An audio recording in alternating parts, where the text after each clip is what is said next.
novel. Bertemu lagi dengan saya Nova Wardani di channel Donov ini. Seperti biasa kita akan membahas seputar film, tentunya hal-hal menarik mengenai sebuah film. Di video sebelumnya kita telah membahas tentang sebuah film berjudul Before You. Kali ini kita akan membahas sebuah film berjudul Raya and the Last Dragon. For your info nih para mover, Raya and the Last Dragon adalah sebuah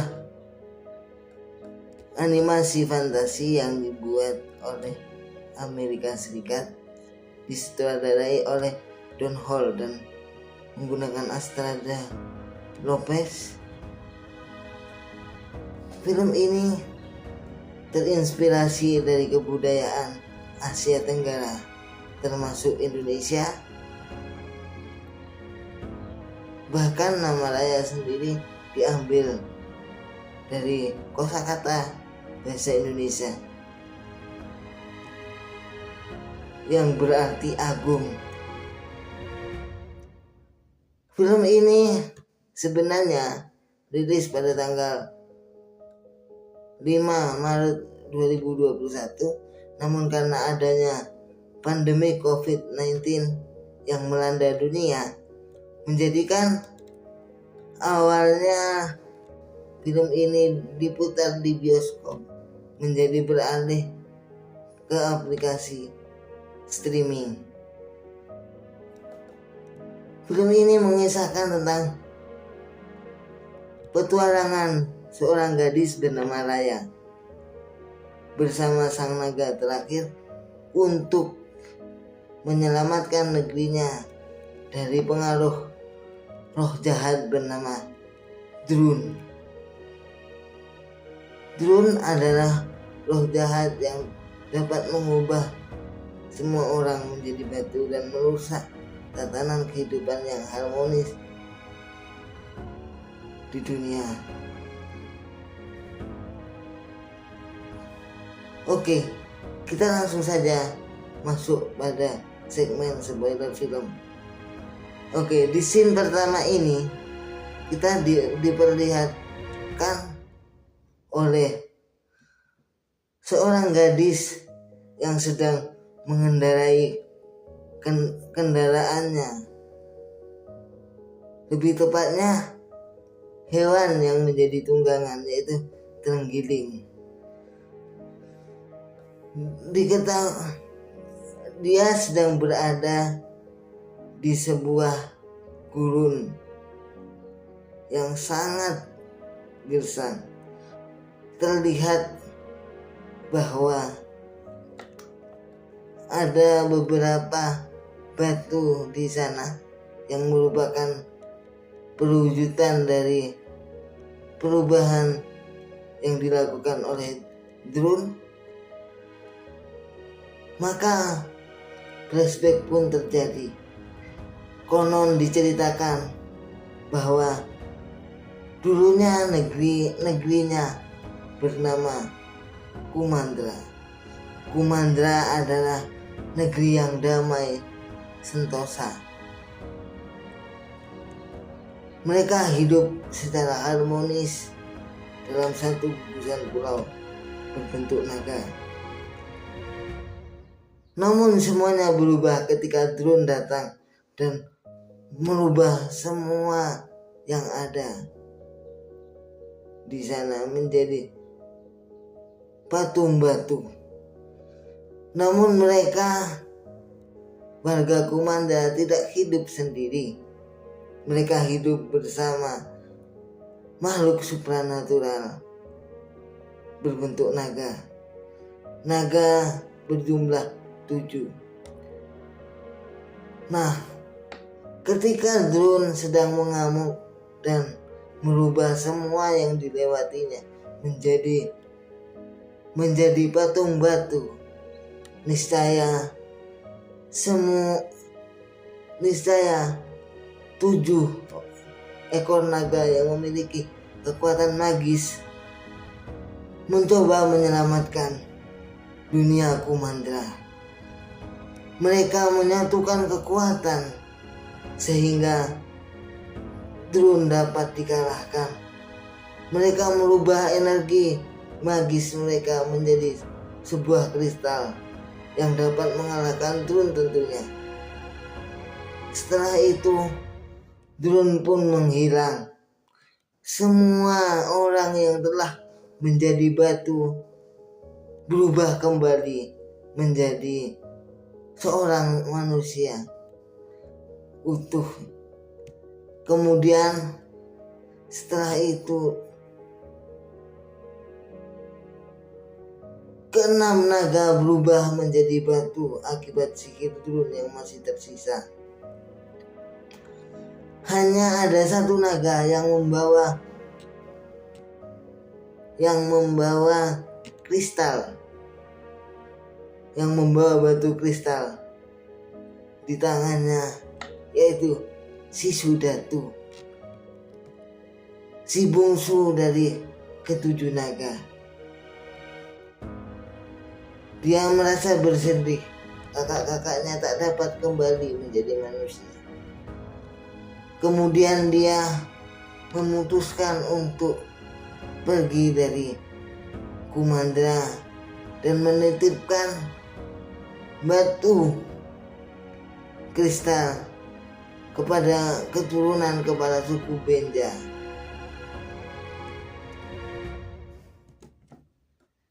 yaitu negeri hati, yaitu di negeri hati maksud saya. Setelah itu 500 tahun berlalu sejak kejadian itu. Rakyat di negeri Kumandra berebut batu. Konon batu tersebut sangat bertuah. Barang siapa yang memiliki batu tersebut akan menjadi kepala negara yang makmur, gemah ripah, roh jinawi. Mereka justru sibuk memperebutkan batu kristal tersebut. Sementara si Sudatu telah menghilang entah di mana. 500 tahun berlalu. Kini Raya dan babanya, kepala suku Benja, keturunan dari kepala suku Hati yang dititipi batu kristal tersebut, terlihat bahwa Raya sedang berlatih ketangkasan bersama babanya. Namun dia terperanjat karena mengetahui ruang rahasia bersama peliharaannya Tuk-Tuk. Dia mencoba masuk. Kemudian ada sesosok laki-laki bertopeng yang mencoba menyerangnya.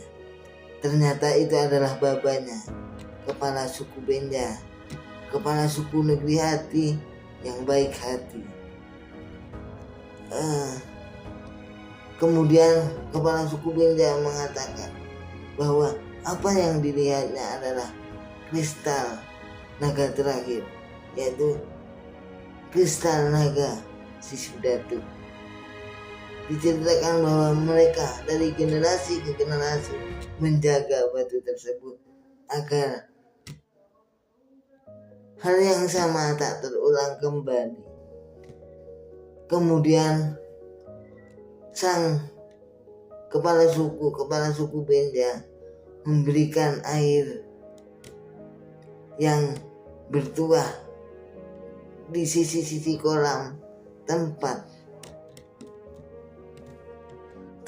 di mana kristal tersebut disimpan. Kemudian secara ajaib bulir-bulir air itu menjadi cahaya dan memberkahi Raya. Kepala suku Benya sedang berada di dapur dan bercerita tentang kedamaian Kumandra. Namun kedamaian tersebut berubah ketika mereka sibuk memperebutkan kristal tersebut. Nah, kepala suku Benya berniat untuk memberikan mereka kesempatan untuk bertemu dan saling berdamai. Kemudian setelah itu mereka yang ditunggu-tunggu pun datang. Akhirnya sang kepala suku Benya mengatakan bahwa kita dapat menjadi Kumandra sekali lagi. Mari masuk dan menyantap hidangan yang sudah saya siapkan. Tapi beberapa negara, kelima negara yang terpisah, yaitu negeri Ekor, negeri Cakar, dan negeri Taring, yang dahulunya adalah bagian dari Kumandra,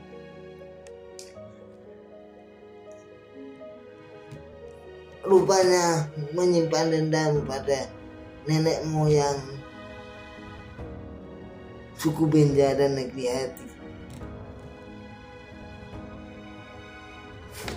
Oke, for your info juga nih, Al-Mufar, bahwa kenapa sih negeri-negeri tersebut adalah menggunakan nama negeri Cakar, negeri Ekor, dan negeri Punggung? Karena mereka hidup di gugusan pulau berbentuk naga.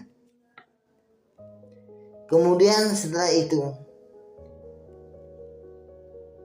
mereka menjawab bahwa mudah saja bagi Anda, wahai kepala suku Benya, meneriakkan kata perdamaian, karena negeri Anda adalah negeri yang makmur.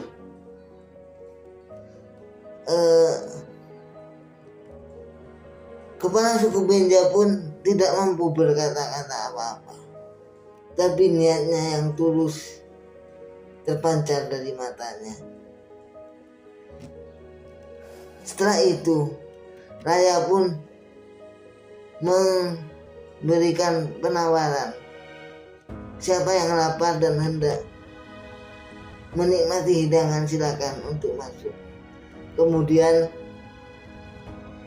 terdapat seorang gadis muda sebaya dengan Raya tentunya, mengacungkan tangan. Kemudian dia didorong oleh seorang wanita parubaya yang ternyata adalah kepala suku negeri Taring. Keduanya akrab dan memperkenalkan diri masing-masing. Diketahui bahwa anak itu bernama Tamari.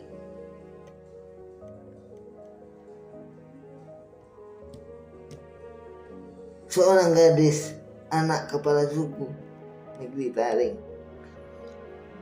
Kemudian semuanya masuk dan bercengkrama. Kedua anak gadis pun bermain bersama dan bercerita tentang kekaguman mereka terhadap sang Sisu Datu, legenda naga terakhir. Namari pun juga memiliki ketertarikan yang sama terhadap Sisu Datu.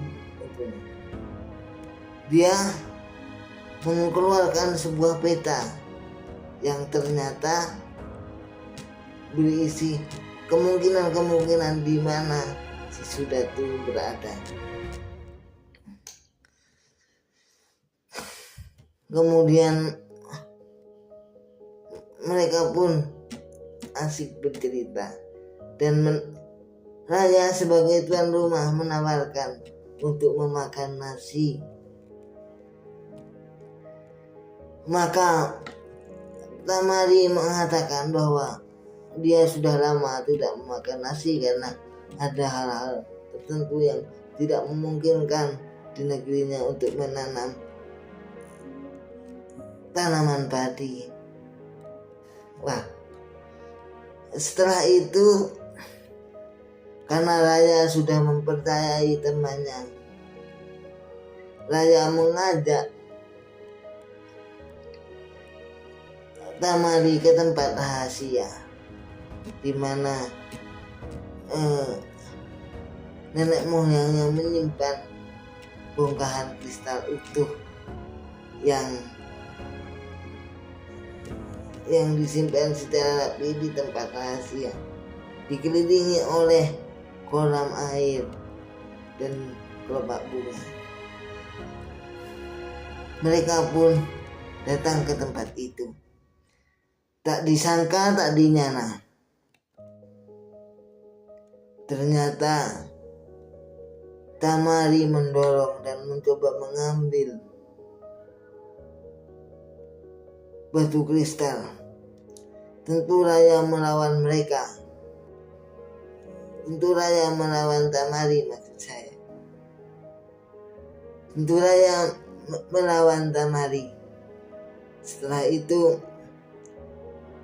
kepala suku Benja dan ibunya yang sedang dan ibu Tamari yang sedang bercengkrama di luar tak sadar apa yang terjadi di tempat rahasia itu. Kemudian karena Raya dan Tamari terlibat pertarungan yang sangat sengit, bahkan Tamari terpojok dan akhirnya membuat Tamari tidak punya pilihan lain untuk menghubungi ibunya melalui isyarat kembang api yang berarti tanda bahaya. Sontak semua orang datang ke tempat itu, namun bukannya melerai dan mendamaikan kedua anak yang sedang bersiteruh. Kepala-kepala negara yang sedang bertemu di situ malah justru berebut bola kristal. Karena sengitnya berebut, akhirnya bola kristal tersebut pecah. Setelah pecah menjadi beberapa kepingan, tak selang beberapa menit, drone pun bangkit dan mereka berhamburan pergi karena takut berubah menjadi batu seperti legenda. Semua dari mereka mengambil bagian dari pecahan-pecahan tersebut dan berusaha lari menuju air karena diketahui sang drone sangat tidak menyukai air. Akhirnya pertarungan yang tadi melibatkan Tamari dan juga Raya juga melibatkan pasukan negeri Taring yang kuat, perempuan-perempuan yang menjadi prajurit yang disebut dengan prajurit Bintari, juga melukai kaki ayah dari Raya, kepala suku Benja. Akhirnya kepala suku Benja pun kesulitan untuk berlari. Dia membawa pecahan bola kristal dan meminta Raya untuk kabur dan menyelesaikan misinya, yaitu mencari kembali potongan-potongan bola kristal naga untuk mencegah drone semakin merajalela. Raya pun dilempar ke sungai untuk menghindari drone. Raya yang ada di bawah jembatan sungai melihat ayahnya berubah menjadi batu. Akhirnya Raya pun berusaha mencari sang naga dan tempat beristirahatannya. Tibalah dia di negeri ekor.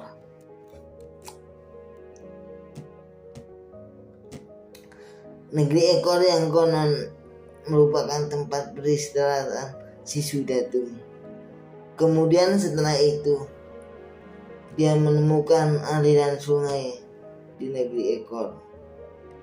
Juga terdapat perahu yang rusak. Kemudian dia berdoa, melakukan pemujaan untuk memanggil sang naga yang sakral. Kemudian setelah itu dia memberikan sajen berupa dendeng nangka. Wah, Indonesia banget nih. Ternyata dendeng nangka yang ia masak sendiri dan diawetkan.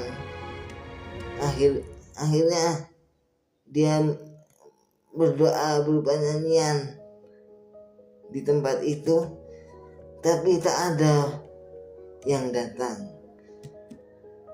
Akhirnya karena merasa sedih babanya telah menjadi batu, akhirnya dia menangis, mungkin dengan rasa tulus, dan tangisan tersebut membuat ada yang berubah aliran air menjadi gelembung-gelembung air dan kemudian memunculkan sang naga. Awalnya saya pribadi juga mengira bahwa bentuk naganya akan seram, tetapi naga kali ini agak konyol. Si Sudatu pun muncul. Kemudian dia bertanya kenapa Raya menangis dan memanggilnya ke tempat ini. Raya pun menceritakan bahwa setelah 500 tahun berlalu dia menyelamatkan negeri Kumandra. Ternyata kristal itu pecah dan dia ingin sang si Sudatu yang sakral dan berdoa tentunya membuatkan kembali bola kristal yang sama.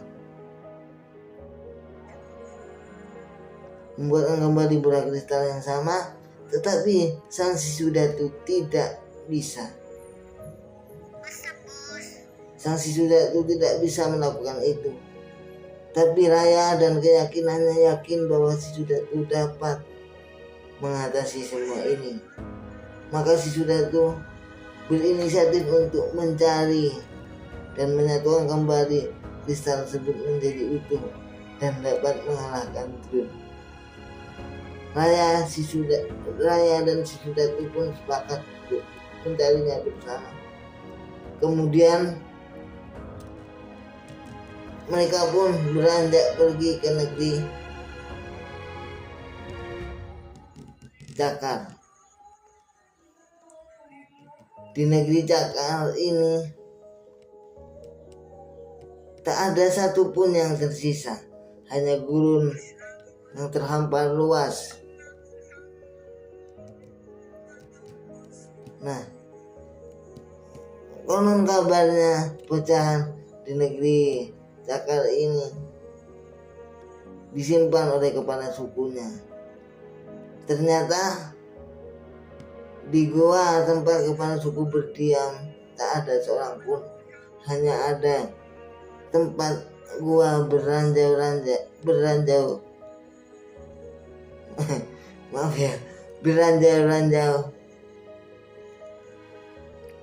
yang sangat berbahaya. Maka dari itu Raya meminta Sisu agar hati-hati. Setelah sampai di titik di mana tempat sang kepala suku, ternyata kepala sukunya sudah menjadi tulang belulang karena pertarungan perebutan tersebut. Akhirnya mereka pun dengan mudah mendapatkannya, tapi Raya dan Sisu tidak tahu siapa yang datang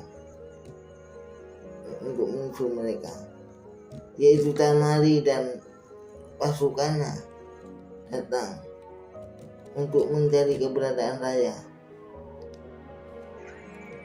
Mereka menaiki macan kumbang dan sempat terlibat pertarungan dengan Raya.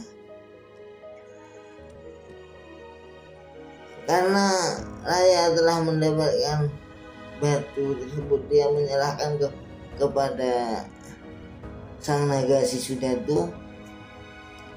Kemudian Sisudatu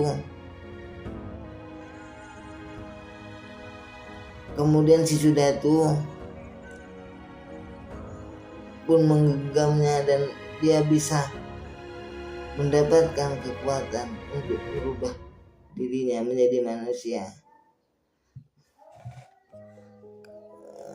sehingga Raya pun merasa lega. Berarti dia bisa dengan leluasa untuk mengajak Sisu kemanapun tanpa khawatir ada yang memburunya. Setelah itu mereka terlibat pertarungan dan Raya dan Sisu pun terlibat kejar-kejaran bersama Tamari dan pasukannya. Tapi Raya yang cerdik tahu bahwa kucing besar atau macan kumbang itu tidak dapat leluasa di air, bahkan kucing itu benci air. Jadi mereka langsung lompat kepada perahu jukung yang sederhana. Tamari pun kesal dengan itu, sehingga Tamari memutuskan untuk tidak mengejar Raya. Dia hanya ingin pulang dan kembali dan melaporkan apa yang terjadi pada sang ibu, kepala suku negeri Tari. Kemudian Raya dan Sisu pun lompat kepada jukung. Ternyata yang punya adalah seorang anak kecil yang bertindak sebagai kapten bernama But, dengan pakaian lusuh khas seorang nelayan. But pun tak mau menghantarkan Raya. Ternyata setelah Raya menawarinya sebuah batu giok, rupanya itu adalah alat tukar di negeri Kumandra. Akhirnya dengan penawaran yang cukup bagus, But mau mengantarkan ke negeri selanjutnya, yaitu negeri Punggung. Setelah itu mereka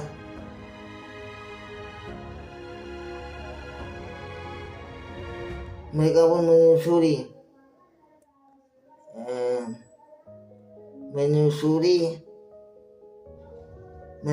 menyusuri sungai untuk sampai ke negeri selanjutnya. Kemudian mereka sampai ke negeri yang dimaksud ini adalah negeri yang berisikan orang-orang yang berbasis perdagangan. Mereka membangun rumah mereka atau infrastruktur mereka di atas air. Itu membuat Sisu sangat kagum.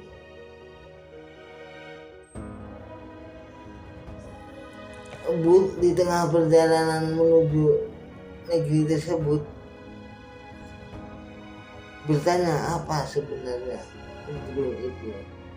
Drone adalah keserakahan manusia, kata Sisu,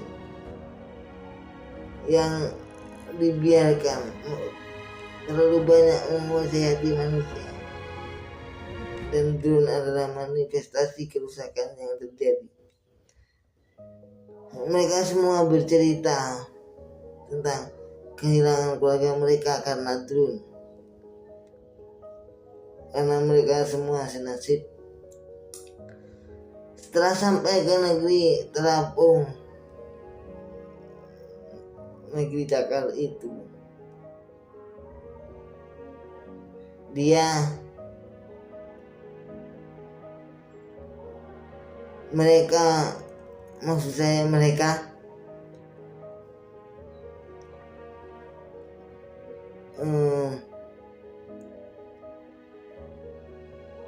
mereka pun datang ke negeri Jakarta tersebut, dan raja memperingatkan bahwa negeri ini penuh dengan pencopet sehingga perlu waspada.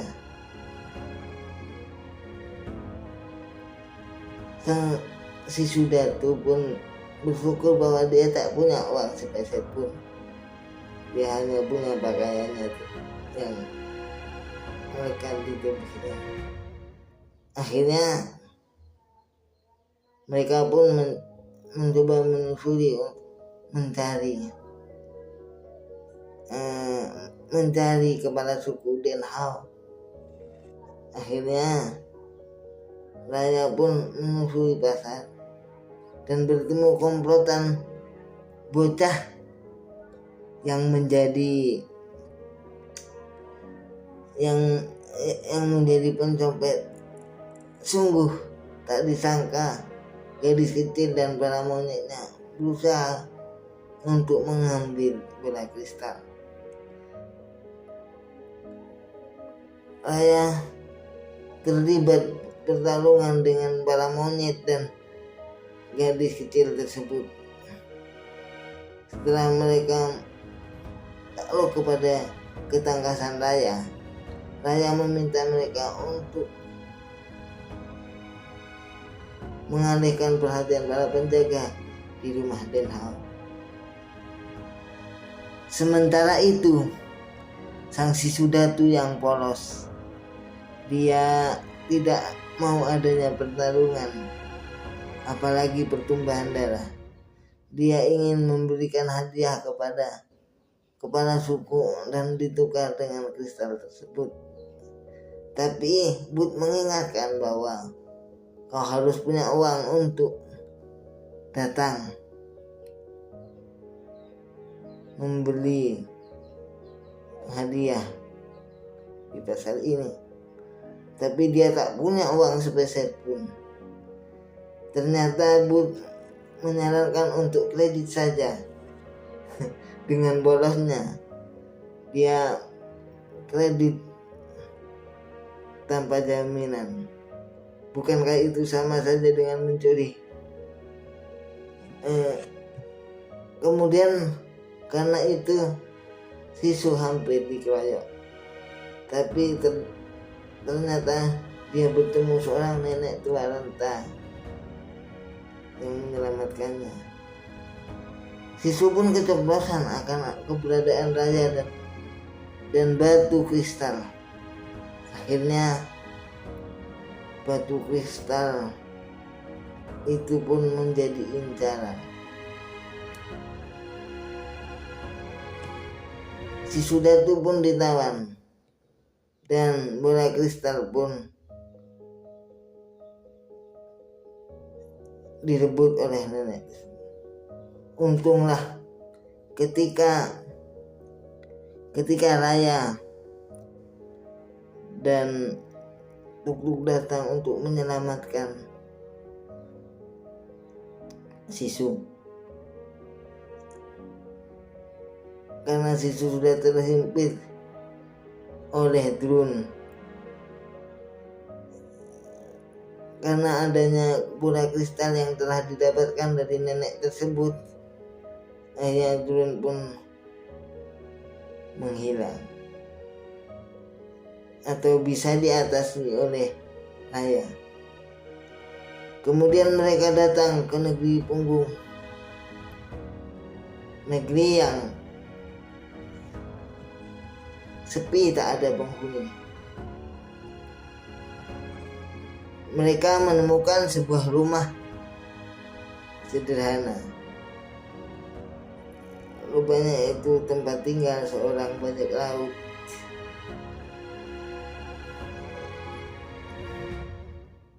Karena mereka saling tidak percaya, akhirnya Sisu dan Raya pun ditahan oleh seorang bajak laut tersebut. Di sisi lain,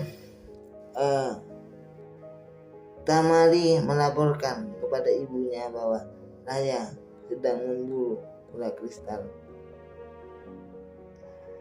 Sang ibunya sudah tak tertarik lagi dengan Raya dan bola kristal. Dia memburu sang naga.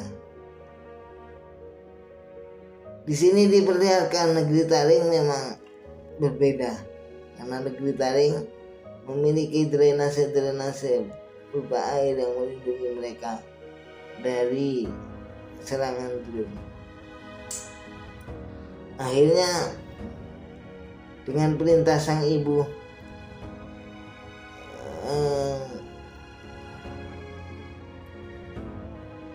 Tamari pun kembali untuk mencari naga,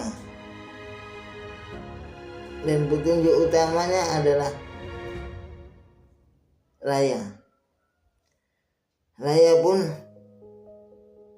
di sana sedang bernegosiasi dengan sang bajak laut karena ingin melepaskan diri. Ternyata sang bajak laut mempunyai kisah kelam. Semua rakyatnya telah menjadi batu oleh drone. Itulah kenapa di awal tadi saya katakan sepi. Kemudian setelah itu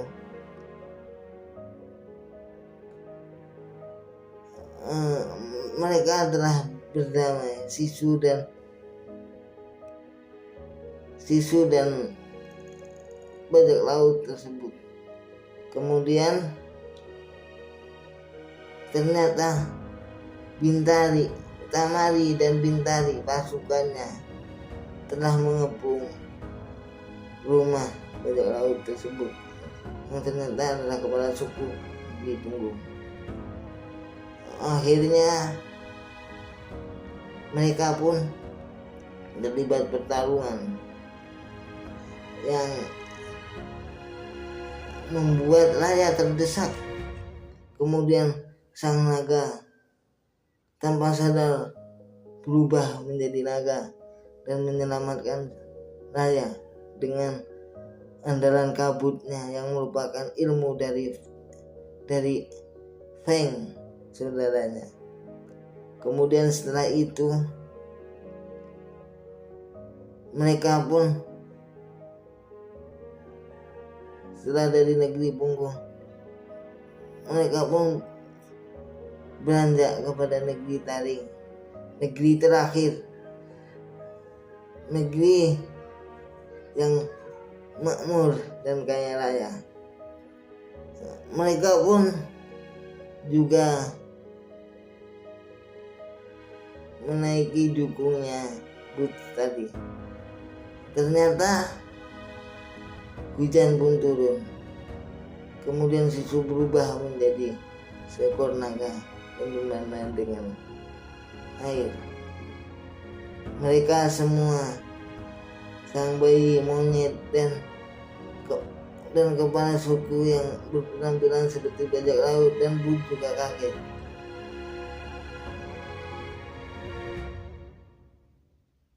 Kenapa Raya tidak bercerita bahwa temannya tersebut adalah si Sudatu. Tapi demi keamanan Raya menutupi semuanya.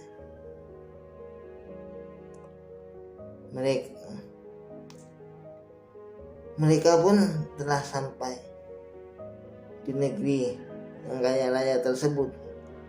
Kemudian negeri Taring.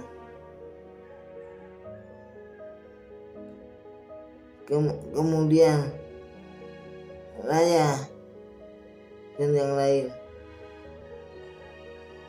ingin mendatangi Tamari untuk meminta bongkahan batu. Ternyata bongkahan batu tersebut memang ada di Tamari. Si Sudatu yang lebih mengutamakan cara-cara diplomasi atau perdamaian, ingin mencoba memperbaiki hubungan Raya dan Tamari. Tapi Raya terus menolak. Dia berencana untuk mengambil secara paksa saja. Namun akhirnya karena bujukan Sisu, Raya menyetujuinya untuk memberikan hadiah kalung naga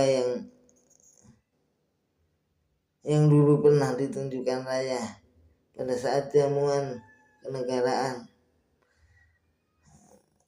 Raya pun bertemu sosok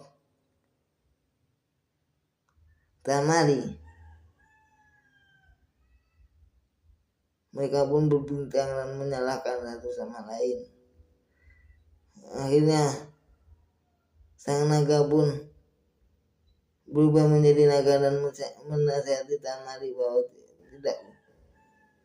tidak dianjurkan untuk saling menyalahkan dalam hal ini. Tapi Tamari malah memanah tepat pada jantung Sisu, sehingga Sisu jatuh ke air. Dan sontak tanda-tanda alam juga mengikutinya. Air pun menjadi surut dan Udrun semakin merajalela di mana-mana. Raya terlibat pertarungan dengan Tamari, tapi yang lain justru mengevakuasi, seperti Bud dan sang bajak laut dan bayi yang menjadi copet. Ternyata dia sendirian, jadi dia harus melakukan pencopetan tersebut. Akhirnya mereka menyelamatkan dengan sisa-sisa batu. Mereka mengingatkan Raya dan mereka mengingatkan Tamari dan Raya untuk bersatu, untuk menghadapi semua ini bersama-sama. Akhirnya Raya pun sadar bahwa apa yang dilakukannya tidak akan merubah apa-apa. Akhirnya mereka pun menyadari kesalahannya dan menghadapi Udrun dengan bersama-sama. Akhirnya Udrun pun dapat dikalahkan dengan persatuan mereka, karena Udrun mereka semua awalnya menjadi batu, kecuali Tamari yang dipercaya untuk membawa bola kristal yang telah menyatu secara ajaib. Akhirnya semua di negeri itu kembali menjadi seperti semula. Semua pun senang dan akan kembali ke negerinya masing-masing, termasuk juga Raya. Secara ajaib hujan pun datang dan si Sudatu dan saudara-saudaranya kembali. Begitu juga dengan Baba Raya yang juga kembali ke wujud semula. Akhirnya Raya diantar oleh si Sudatu datang kepada kepala suku Benja. Mereka pun berpelukan layaknya seorang ayah dan anak. Kemudian beberapa negara pun juga datang memberikan salam perdamaian kepada kepala suku Benja.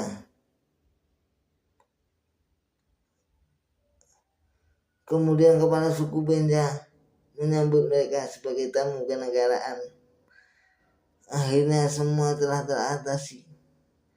Pesan dari cerita ini bahwa persatuan adalah hal yang mutlak untuk diperjuangkan apapun latar belakang kita.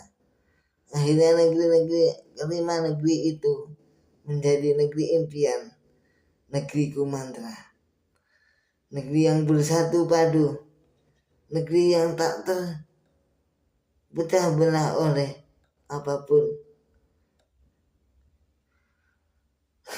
Ini akhir dari semua video saya kali ini. Mohon maaf kalau ada kesalahan atau omongan saya yang cukup beribet hari ini. Tapi saya sangat bersemangat karena pesan dari film ini walaupun cuma fantasi animasi tapi sangat dalam.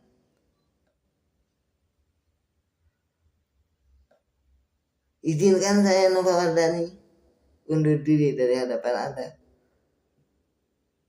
Salam satu film.